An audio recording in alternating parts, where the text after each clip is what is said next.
عسلامة، مرحبا بكم البنات، ان شاء الله يا رب تكونوا بخير وبصحة. نشكركم برشا برشا على دعمكم ليا، ونشكر كل مشترك جديد في القناة. الجملة هذه فما ناس قالوا لي يا اخي كل فيديو انت تهبطي فيها، كل فيديو اي نهبطها كل فيديو، على خاطر سبحان الله به انك تشكر. احنا العادة هذه ماناش نقرض في عالمنا، معناها انك تشكري انسان على ادنى حاجة، حتى على حاجة بسيطة تألف بين القلوب، باهية تعطي طاقة إيجابية. حاولوا جربوها، حطوا في مخاخكم انكم تعلموا انكم تشكروا العباد على حاجه حتى ابسط من البساطه معناها. وقبل كل شيء تعلموا زاد الشكر لله. لئن شكرتم لازيدنكم، هذه معناها بالحق عن تجربه. كل من تشكروا ربي كل صباح كيف تفيقوا قولوا يا ربي الحمد لله، نشكرك على كل نعمه عطيتها لنا، وخصوا شنية النعمه بالضبط. وسبحان الله شوفوا ان باش ربي يزيدها لكم ويبارك فيها. في فيديو اليوم باش نوريكم شنو شريت من تونس، فرحانه بيهم على الاخر. خذيت ناب، هذيك محليه يعني، هو بلاستيك مشمع، وعلى فكره ريتو حتى كيف يتمسخ في ساعه ما يتمسح، يعني طياره على الاخر. فيه برشا انواع واشكال يهبلوا. ندمت خذيت واحد بركه، كنا نلقى مره اخرى تنزيد نشري ان شاء الله. وخذيت ريدوات، شوفوا محلاهم ومحلى اللقة اللي في الريدو مش نورمال. هي ريدوات خذيتهم قماشات وانا عملتهم بشكل ريدو، بصراحة مبرمجة في مخي من الاول من قبل ما نمشي لتونس. خذيت قياساتي نتاع الريدوات الكل، خاطر شفت في المانيا ما عجبونيش، مش كلهم يعني سامبل وما فهمش الحاجة اللي تشد هكا شوي. دونك وانا عارفة من في تونس ريدوات معنا وقماشات في تونس روعة. دونك خديت هذاما ريدو في الاخر نوريكم كيفاش جا منظره، حسيتو روعه على الاخر. هذاك ما حضرتهم البيت الصاله، وزدت طرف اخر من القماش هذايا لبيت النوم. ما حبيتش نظلمها بيت النوم باش نجم نفيق بكري. ولهنايا خديت، حسيته عجبني على الاخر القماش هذايا، وفيه لقه في كيف تشوفوه يعني، هو في الفيديو مش باين كيما في الريال، محليه اللقه نتاع مش نورمال بالحق. ولهنايا خديت الجوتي، لوجت عليهم في تونس. بصراحه جوني كادو، نشكر خالتي برشا عليهم. اللي عجبني فيهم انهم فيهم لمسه تونسيه، كانها حرام، كانها محلاهم على الاخر. فيهم دي كولور يفتقوا، غير انا لقيت لي كان هذايا كهو. اما بالله اللي في تونس وتبدا تعرف شكون عنده منه، امان تكتبوا لي في كومنتير ولا ابعثوا لي ميساج، نحب نزيد نشري كعبات اخرين. خذيت زاد القماش هذايا لبنتي، هو قماش عادي على فكره رخيص، معناها سومه ما يظهرلي حتى أورو، بجيب المتر بأورو كيكة، يعني ب4000، مش حاجة كبيرة. عملت منها، خذيت زوز قماشات، هذايا في شكل لك متاع دورة، الكوميك تاع دورة، والآخر فراشات وكل شيء. عملت منهم ريدوات، وعملت ملحفة ومعاها الغلاف متاع المخدة. حسيلو كيف هكا انصامبل كاملة، جو محلاهم، معطو منظر على يعني يهبلوا على الاخر، بدلوا منظر الدار بصراحة. نحسهم الريدوات حاجة مهمة ياسر عندك الزرابي، والريدوات راهم يبدلوا الدار وبالحق يعطوا لمسة مش عادية، سيتو لو كان يبدأ منظرهم سمح هكا وحاجة باهية. تعكس هكا على الدار وتعطي لمسة سمح. هذوما بالنسبة للريدوات، بصراحة حسيتهم فكرة سمحة اني ناخذ من تونس شواء اكثر، كاليتي سمحة وارخص برشا زادة. فكرة يعني ان شاء الله نجمت ننفعكم بها، يعني حتى اللي يتبرمج مرة اخرى باش تعمل ريدوات راهم يتكلف لها حتى شيء برابور باش تشريه لهنا بالاورو، وشوا ما فماش حاجة كبيرة معناها.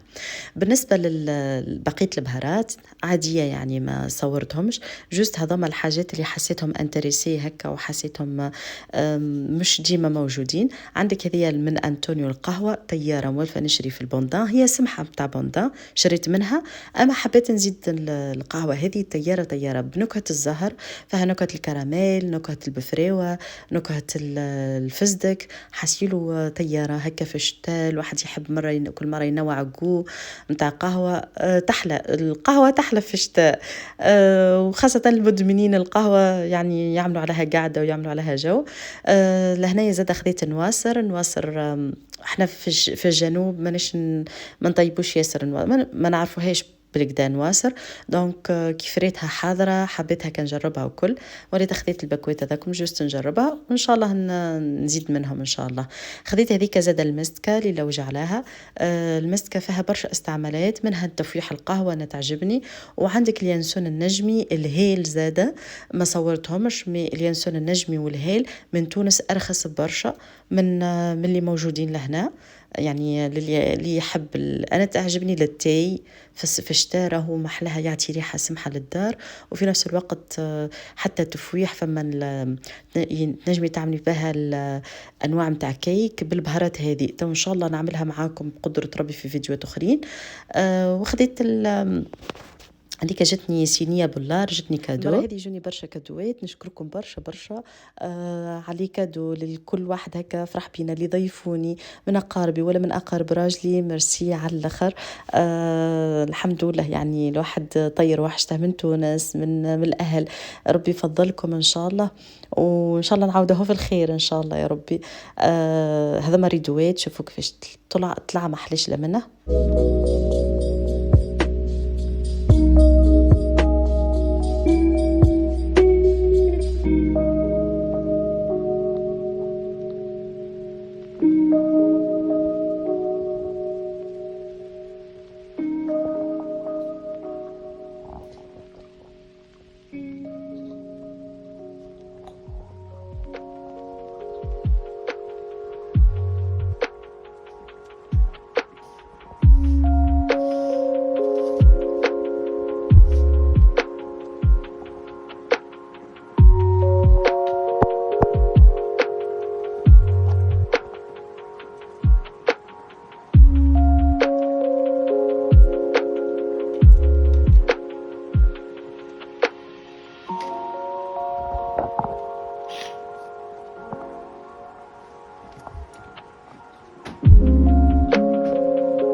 وتوا باش نمشوا للمطبخ نعملوا مع بعضنا صينية بطاطس ولا ألذ من هكا.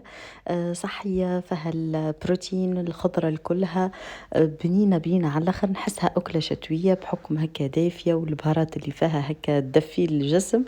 وفي نفس الوقت صحية، نودكم ونشهيكم بالحق جربوها. باش نسحقوا طرف سكالوب، الكونتيتي اللي حاجتكم بها، معناها على حسب نمبر الاشخاص وكل، ما نجوش نعطيكم كميه معينه. المفيد نقصهم في شكل مربعات هكا جويده، وفي نفس الوقت نكون مسخنه الطنجره فيها شويه زيت زيتونه باش نقص الخضرة بعد ما غسلناها ونظفناها بالطبيعة. استحقيت لهنايا السناريا، البصل، الفلفل ملون، اللون اللي تحبوا عليه. كان عندكم زادا شامبينيون، القرع بوتزينة، قرع الأخضر، اللي متوفر عندكم من الخضرة. المفيد تقص جويدة باش في ساعة ما تطيب.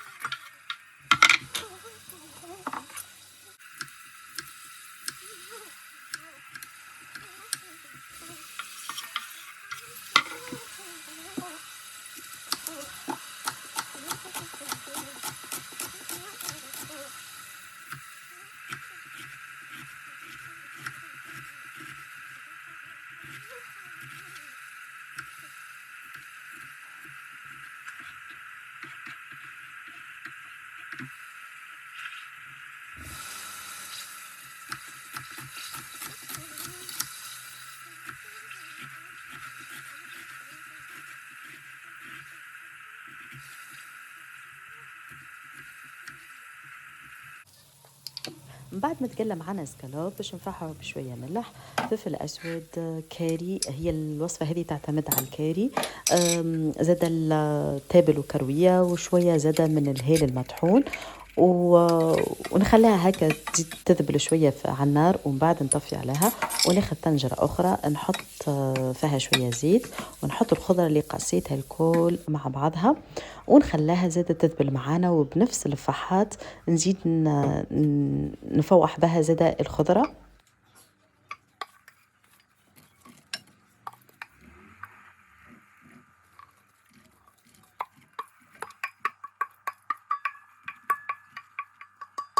ريحة الخضرة وهي طايبة وكل الفابور خارج والله مش عادية. هذا الكل مازلت ما مفوحتهاش بحد شيء، أما سبحان الله يعني فما ريحة مش عادية، تحسي هكا بشتاء بدفء شتاء. اسكو كان أنا نتفنن ولا نحس بهذا الكل، ولا فما شكون كيفي عسيرو. لهنايا زدت الثوم راس هكاكا ولا سنة ثوم وقصيتها جويدة. تكسرت لي خسارة متاع الثوم هذيك اللي تعصر الثوم، تكسرت لي واحدة واحدة. دونك إن شاء الله ربي يسهل نزيد نشري واحدة أخرى. أما قصيتهم جويدين وخليتها هكا تزيد تتقلى معاهم. ومن بعد البهارات قلت لكم نفس البهارات الأخرى. كان عندكم زادة سنينة من زنجبيل الفرشك، وإلا زنجبيل بودر زادة محلها، تعطي هكا البهارات هذه متاع شتوية معناها. وبعد اسكالوب اللي طيبناه نزيدو نحطوهم على الخضرة، هكا طمنا انها كل شيء طايب. اسكالوب طب واحدة بحكم هو يبطى شوية في التطييب، ومن بعد نخلطه مع الخضرة ونمشوا للمرحلة الأخرى اللي هي البطاطا. فما زوز طرق. فما طريقة موالفة أنا نعمل فيها قبل بالبطاطا، نعملها بيوري ونعمل طبقة بطبقة. المرة هذه حبيت النوع، شدت البطاطا بعد ما نظفتها وكل شيء، بديت نقص فيها جويدة على الآخر، وهكا باش فيسع فيسع ما تجيب معانا. وجدت ما بينها مش حسيلو. جربوها وتفكروني معناها. بنتي قلت كعبات البطاطا الفوقانين الكل على ما عجبوها. جت فهد كرميشة زادة كأنها بطاطا شيبس. حاسيلو لا جربوها نودكم ونشهيكم. بعد ما كملت غسلت الكمية كلها، غسلتها وحطيتها تستكتر، ومن بعد فوحتها بشوية زيت زيتونة وبنفس البهارات اللي فوحت بها زادة الخضرة. حطيت منها شوية شوية وخلطتهم مليح. زدت لهنيا شوية من الفلفل الأحمر، حبيتها تعطي لون هكا مستحمر شوية. وهكا هو براسك كملت معانا الوصفة جوست باش. وتوا بقالنا كان باش نعمل مونتاج. نحاول البطاطا نقسمها على نصين، نص الاولاني نحطها في البلاتو بيريكس. نحاول نحط كل كعبة بجنب الاخرى ونغطيها، ما نخليش حتى فراغ بيناتهم. ومن بعد نحط تبقى الوسطانية متاع السكالوب والخضرة، ومن الفوق نغطي الخليط متاعنا بطبقة اخرى من البطاطا، وندخلها للفرن على حرارة 180 درجة قرابة ساعة غربة. كل وين تبدا البطاطا رقيقة، وين في ساعة ما تطيب عنا، على خاطر الخليط بطبيعته هو طايب. وكا هو يعني جربوها بالحق رويح الدار، راهي مش عادية بالمزيج متاع البهارات هذه ومع الخضرة سكالوب، يعني ريحة مش عادية، نحسها هكا ريحة شتوية دافية للدار مش عادية بالحق. والبنة من غير ما نوصف لكم بنينة ماكلة يعني صحية، وتخلي صغار باش تاكلها من غير ما تشعر، على خاطر البطاطا صغار الكل يحبوها. دونك جربوها نودكم ولا نشهيكم. انا لهنايا زدت حضرت معاها سليطه، وحطيت كان عندي شويه روز زاده حطيتها. ما شاء الله جت بنينه، وجبه متكامله وتقنع مش عاديه. نودكم ولا نشهيكم. ان شاء الله الفيديو عجبكم، كان خفيف هكا ظريف، وان شاء الله المشتريات عجبتكم، وحسيت اني هكا نجمت ننفعكم بحاجة ولو بسيطة. وخليكم على خير. المفيد شوية تشجيع، شوية هكا تعليق سمحة، لايكات.